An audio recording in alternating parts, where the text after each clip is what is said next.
Hi, everybody. I'm Sharon Price, the Executive Director of your Community Action Council. This is the year of the Unapologetic Woman, and we're celebrating phenomenal women all across Kentucky who make no apologies for their perspectives or the impacts that they're making in the communities.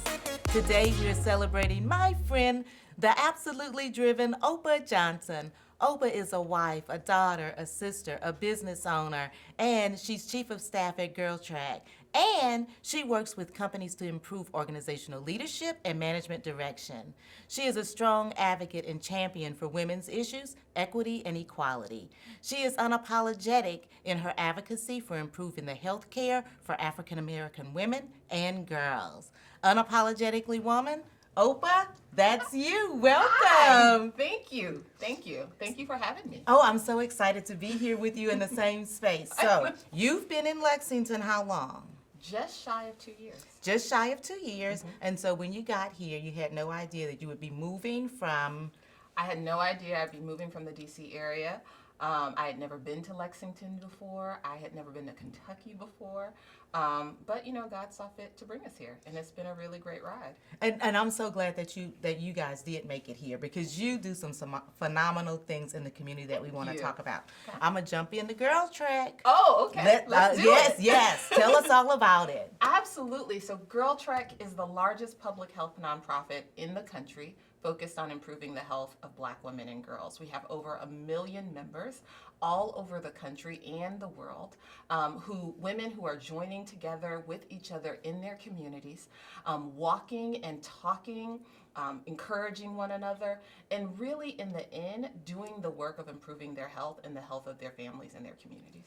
And so this walking has a historical context for African Americans. It does. What we know is that as African Americans and for our communities, that walking has been a vehicle for change.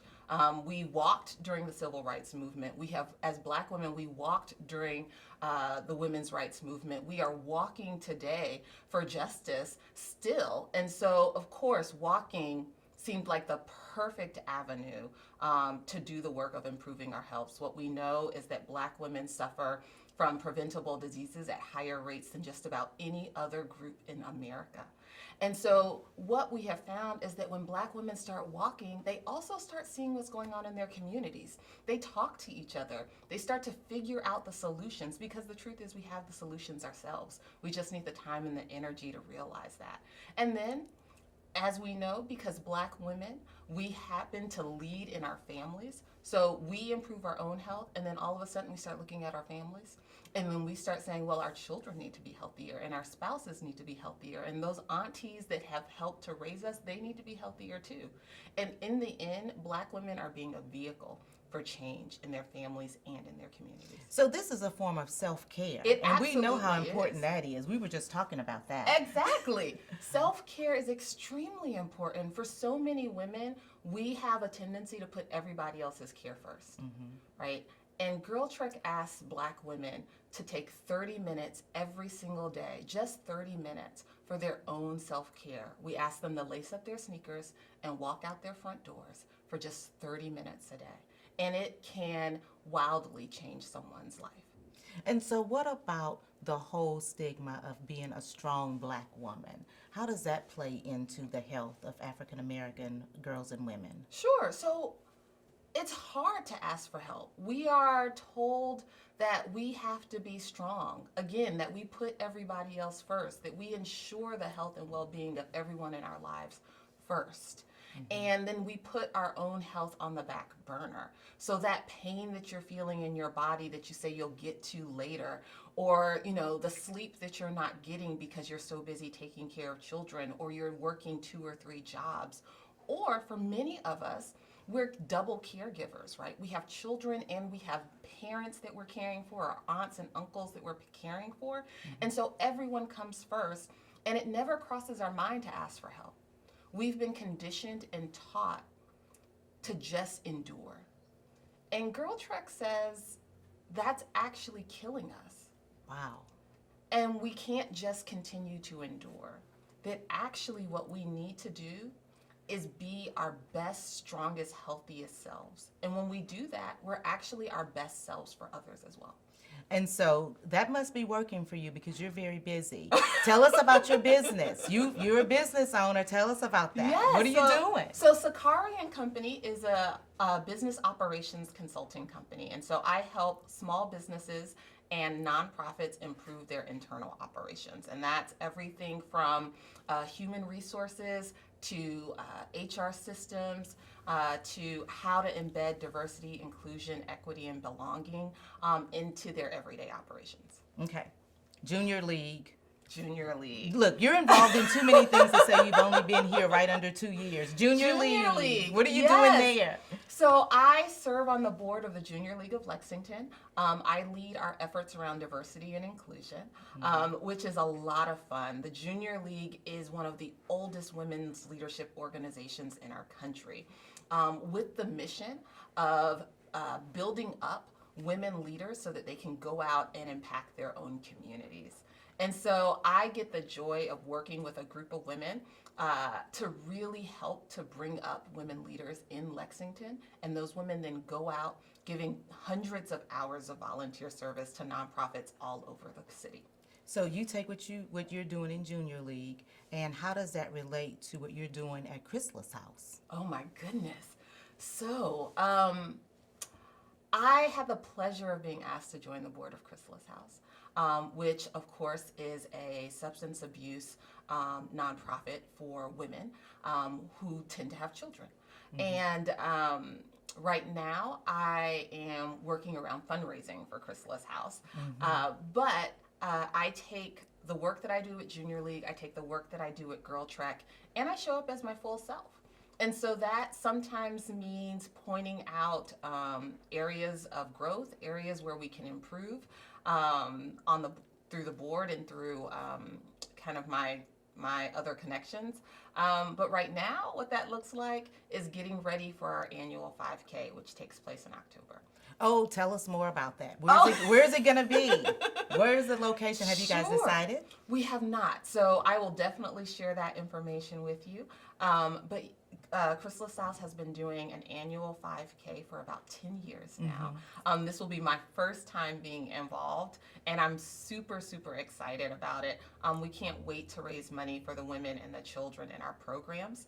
As you know, we have found that women who suffer from substance abuse sometimes need something different. We don't think about the fact that they're moms. And again, they're moms, they're sisters, they're wives. And so they need wraparound services. And that's what Chrysalis House does. It comes around a woman and it gives her the tools to improve her life. And it also then helps with family. It gives the family the tools, it gives children the tools to really deal with substance abuse and really deal with the impact of it. Well, and I'm going to tell you what, community action is really connected to the Chrysalis House, because when you talk about those wraparound services, we actually provide the Head Start services for the moms so that while they're out going to school or doing whatever they need to do, they don't have to worry about where their children are. Their children are in a safe, high-quality learning environment. Exactly. So, toot. Yes, I love that awesome. place. That's a great place. Yeah. Talk to me about your work with diversity and inclusion, because you are always uplifting women. Every time I see it, Opa is uplifting women. Thank you. So tell me about what it is that you're doing. Sure. So my work looks like, so when I'm not at Girl Trek, my business work really looks like helping nonprofits to figure out, particularly in this day and age, how diversity and inclusion can be embedded in operations. And that's everything from looking at how you are recruiting staff to what your internship programs look like, how you communicate your impact to the wider community, what our boards look like. We know that no matter what we've been doing, diversity on boards is still something that is such a it's so challenging for a lot of organizations. So we look at that. We look at how you recruit board members and better ways of doing that. We look at how staff composition and how you can recruit the most diverse staff. So when you're talking about diversity, you're not just talking about in terms of race, are you? I am not talking What's about just included in in terms of race. So I am talking about gender diversity. I am talking about sexual orientation diversity. Sometimes you have to have conversations around religious diversity. I am talking about diversity across the board. I want to see nonprofits where their leadership from the top to the bottom reflects the people that they are serving. And that's what I try to help nonprofits do. That's a tall task. It is, but it's not an insurmountable task. And sometimes we make something harder than it actually is. And so I like to go into organizations and say, the roadblocks that you are putting up yourself, if they are your roadblocks, then you have the solutions. Okay. You love archery. I do love archery. Listen, I've seen a picture of you holding a pink bow. Yep. Tell us what you do with that. Oh my goodness. So you're an instructor too, aren't you? I am a certified archery instructor. I loved seeing archers in the Olympics growing up. And I never imagined that I would be an archer. Yeah, how did you get to that? Did you just pick it up one day and say, "Woo"? Well, I mentioned it. You know my husband. And I mentioned, when we were dating, I mentioned to him how much I liked archery, that I'd never been an archer. Opa's husband is Timothy Johnson, the Executive Director and CEO of the United Way. Yes, of the United Way of the Bluegrass. And he planned this archery date. And so we took a very basic, hour-long. He was trying to woo you, He huh? was. Mm-hmm. It was like an hour-long archery class is what we did. And I was good at it. That helps. Yes. I was good at it. And it is so, I'm an introvert naturally, which most people don't believe, but it is the truth. And I love archery because it is mental. And you have to completely focus, and it is a full body sport. And you're not competing with anyone but yourself. It is you, a bow, an arrow, and a target. And there's nobody else that has anything to do with whether or not your arrow hits your target. And I love that. Well, it looks powerful. The picture that I saw looks powerful because you're standing there and you have that stance going on. I said, get it, Opa. Yep. Get it. Yeah. Okay, so I'm going to give you the last word here. Okay. What would you like to say to women and girls that are listening that might want to be involved, might want to be engaged in a different level, may need a little bit of self-care? Yeah. To those women and girls, I would say start with yourself first. Getting out into the community, making change in your community really does start with you. You've got to make the change in yourself. Take those 30 minutes a day, just 30. And you can walk, you can run, you can sit. Lately, I've been getting up really early in the morning, and I have no agenda. So I don't say I'm getting up in the morning to go work out. I don't say I'm getting up in the morning to do anything. I get up in the morning and I ask my body what it needs. Oh, wow. And sometimes it says, take your behind back to bed. And sometimes it says, read a book. And sometimes it says, sit on the couch and just read celebrity news. It could say it's anything. Different. It's different every single day. But it has radically changed how I start my day because I give the first hours of my day to myself. And so I would tell women and girls to take some time every day, just 30 minutes if you can, and commit that is your time.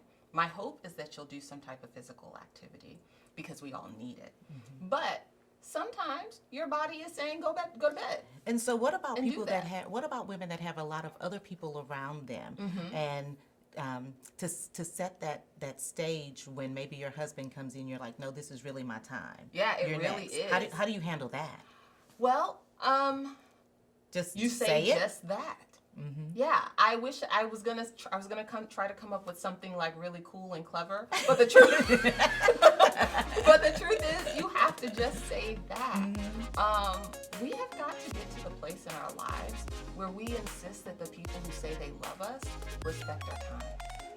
Oh, wow. And so then that means you can say, hey, this is really my time, and I need it, and I will be better for it, and I can be better for you if I take it. Wow. Thank you so much for being here today. You are awesome. Oh, thank you. You are awesome. Thank you. You guys continue to join us as we celebrate women all across Kentucky who are making major moves and impacting their community. We'll see you next time.